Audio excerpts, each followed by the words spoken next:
Hello दोस्तों, कैसे हो आप सभी लोग। तो नमस्कार दोस्तों। तो दोस्तों आज इस वीडियो में हम बात करेंगे CHSL का जो थर्ड शिफ्ट का आज एग्ज़ाम था उसके एनालिसिस करेंगे। आज की एग्ज़ाम कैसा आया, इजी था या हार्ड था। तो दोस्तों चलिए चलते हैं, वीडियो को स्टार्ट करते हैं। तो दोस्तों मैं आपको बता दूं, जो आज का एग्ज़ाम था वो इजी टू मॉडरेट था और 70 क्वेश्चन आराम से, आप अगर जो पढ़ रखा है आपने तो 70 क्वेश्चन आराम से अटैम्प्ट कर सकते हो, अगर जो आपने ठीक ठाक पढ़ रखा है। सेक्शन वाइज बात करें दोस्तों तो सेक्शन वाइज जो आपकी जीएस आई थी वो जीएस काफ़ी आसान थी। 14 से 15 क्वेश्चन आराम से करने लायक थे दोस्तों। 25 में से 14 से 15 क्वेश्चन, तो दोस्तों आप अंदाज़ा लगा सकते हैं कि 15 क्वेश्चन आसानी से करने लायक थे। तो पेपर कैसा था, ईजी मतलब ईजी था या हार्ड था, आप खुद ही अंदाज़ा लगा सकते हैं इस बात का। तो दोस्तों मेरे हिसाब से तो बहुत ईजी पेपर था आज का जीएस का, आराम से क्वेश्चन हो गए थे। दोस्तों हम बात करते हैं जीएस में क्वेश्चन कहाँ से पूछ रहा है, आज क्वेश्चन कहाँ से पूछे। तो दोस्तों 2 क्वेश्चन संविधान से पूछे थे। एक तो 42वां संविधान संशोधन 1976 से क्वेश्चन पूछा था कि किस शब्द को जोड़ा गया था, जैसे कि धर्मनिरपेक्ष जोड़ा गया था, ऑप्शन में था। और दोस्तों एक आया था कि संविधान की प्रस्तावना का जो प्रस्ताव है वो किस देश से लिया गया है, तो दोस्तों अमेरिका से लिया गया था। और दोस्तों आपके करंट अफेयर जो आई थी जीएस में वो बहुत ही काफ़ी ईजी थी। मतलब आपको क्वेश्चन की बात करूँ मैं, एक क्वेश्चन आया था 2023 में जो वनडे वर्ल्ड कप होगा भारत का, मतलब भारत में, सॉरी कहाँ पर होगा, तो भारत में ही होगा।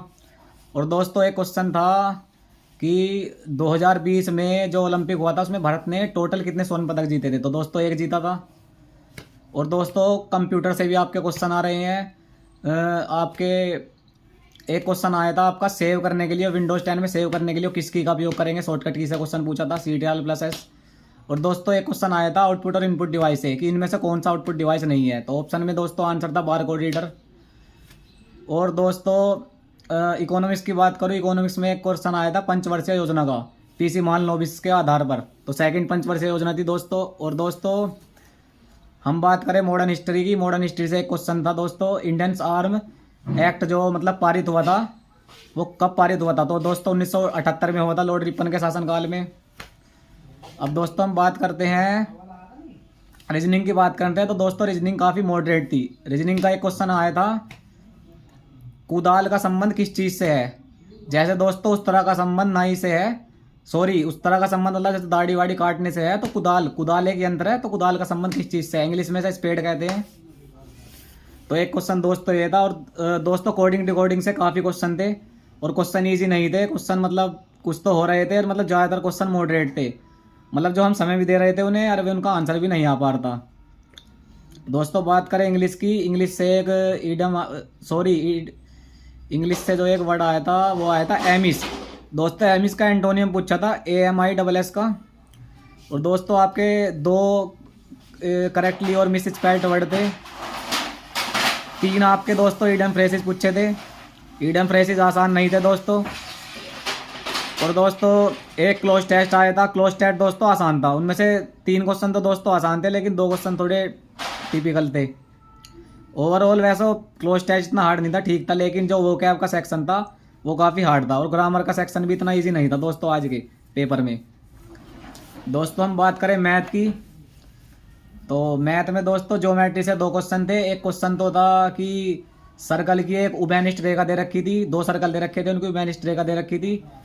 और दोस्तों एंगल पूछा था उसमें, तो दोस्तों मेरे तो समझ में क्वेश्चन आया नहीं, मैं तो ये छोड़ कर आ गया था। और दोस्तों एक क्वेश्चन आया था किसी ट्राइंगल में 2 भुजा पर एक समांतर रेखा खींच देने पर जो अनुपात बनता है उस अनुपात के बेस पर एक क्वेश्चन था। और दोस्तों मैथ में अलजेब्रा से भी क्वेश्चन थे, ट्रिग्नोमेट्री से क्वेश्चन थे 2, ट्रिग्नोमेट्री से काफ़ी आसान क्वेश्चन थे, सीधा फॉर्मूला रखना था आपको। और दोस्तों और मैं आपको बात करूँ जो नंबर सिस्टम है, नंबर सिस्टम से भी क्वेश्चन आसान थे। मैथ काफ़ी इजी था, बहुत ही आसानी से हो रहा था, ज़्यादा समय नहीं लग रहा था मैथ में। बस जो हार्ड था दोस्तों वो इंग्लिश थी और क्या कहते हैं रीजनिंग थी। हार्ड तो कह नहीं सकते, लेकिन मॉडरेट थी as compare to CGL mains. CGL pre का भी बहुत आसान था, पर जो CHSL प्री का जो ये प्री आया है पेपर, इसमें जो आपकी इंग्लिश और रीजनिंग आई है ये मॉडरेट थी। बाकी जो ऑल लेवल था पेपर का, ओवरऑल लेवल था वो इजी था, तो आपको कोई दिक्कत नहीं आएगी, आसानी से करके चले जाओगे। क्वेश्चन कहीं से बाहर से नहीं आ रहे हैं, सब दोस्तों मतलब बुक में से ही आ रहा है। और जिसने लूसेंट पढ़ रखी है, मैं जीके की बता दूं, स्टैटिक जीके भर भर के आ रही है। और जिसने लूसेंट अच्छी तरह से पढ़ रखी है स्टैटिक जीके, वो आराम से जीके के 12-13 क्वेश्चन आराम से कर लेगा दोस्तों मेरे हिसाब से। और करंट भी काफ़ी ईजी आ रही है दोस्तों, कोई दिक्कत नहीं। पर दोस्तों आप, मैं एक बात बताऊं, आप रीजनिंग थोड़ी सी प्रैक्टिस करके जाना, जिसके पास अभी टाइम हो, जिसका कल कोई पेपर हो तो उससे तो टेंशन मत लेना, अपना जैसा एग्जाम आएगा देना, पढ़ना मत कुछ भी। लेकिन जिसका एक हफ्ते बाद या 3-4 दिन बाद एग्जाम है, तो थोड़ा कोडिंग डिकोडिंग और सीरीज पर ध्यान दे लेना दोस्तों, मतलब थोड़े एडवांस तरीके में, क्योंकि जो इनके क्वेश्चन आ रहे हैं दोस्तों ये थोड़े मॉडरेट टाइप के आ रहे हैं। बाकी पेपर इतना हार्ड भी नहीं कह सकते, आप कर लोगे आराम से। सबके अपना अपना नज़रिया होता है दोस्तों। मेरी तैयारी जितनी थी मैंने आपको उस हिसाब से बता दिया, क्या पता मेरी तैयारी कम हो। और दोस्तों कुछ ज़्यादातर फिर भी जो बच्चों का राय था दोस्तों, आज का पेपर ऐसी था कि ज़्यादातर बच्चे जो बता रहे थे आपका रीजनिंग और इंग्लिश ही मतलब मॉडरेट बता रहे थे, बाकी 2 सेक्शन आसान बता रहे थे। तो दोस्तों बाकी कंप्यूटर में वहाँ कोई दिक्कत नहीं आई। और मेरे हिसाब से बच्चे जो है, बच्चे बहुत कम देने आ रहे हैं paper as compare to CGL में तो फिर भी काफ़ी भीड़ थी, लेकिन सीएचएस में जो एग्ज़ाम सेंटर है उस पर इतनी भीड़ नहीं दिखी दोस्तों मुझे। मतलब ऐसा लगता है कि 50% ही 50-40% बच्चे ही पेपर देने आ रहे हो। तो दोस्तों जिनका कल एग्ज़ाम है, मेरी तरफ से बेस्ट ऑफ लक दोस्तों। पैनिक बिल्कुल नहीं होना, आराम से पेपर करना। और दोस्तों टाइम मैनेजमेंट का, मैं टाइम मैनेजमेंट का बताना भूल गया। टाइम मैनेजमेंट अच्छे से हो रहा है, कोई दिक्कत नहीं। टाइम मैनेजमेंट की कोई दिक्कत नहीं। टाइम मैनेजमेंट दोस्तों बस आपसे यही कहूँगा कि जो क्वेश्चन नहीं हो रहा उसे छोड़ दो, उसे बाद में देखना। जो क्वेश्चन ईजिली आप कर सकते हो, जो आपको लग रहा है, उन क्वेश्चन को पहले अटैम्प्ट करना। और दोस्तों मेरी सलाह मानिएगा तो पहले आप जीएस को, मतलब जब आपका सेक्शन खुल जाएगा, पेपर स्टार्ट हो जाएगा, तो सबसे पहले आप जीएस को अटैम्प्ट करना, उसके बाद इंग्लिश को करना।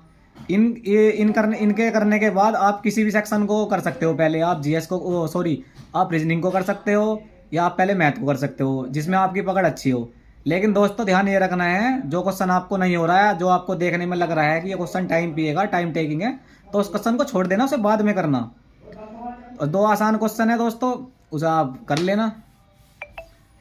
तो दोस्तों बाकी सब मतलब अपना बेस्ट ऑफ लक मेरी तरफ से। तो दोस्तों आज की वीडियो में सब इतना ही। वीडियो कैसी लगी दोस्तों, जो 3rd शिफ्ट में एग्ज़ाम देकर आए हो आज की, जो मैंने आपको एनालिसिस करके बताया है, तो उस बेस पर बताना कि दोस्तों वीडियो कैसी रही, मैंने सही बताया गलत बताया। तो दोस्तों धन्यवाद।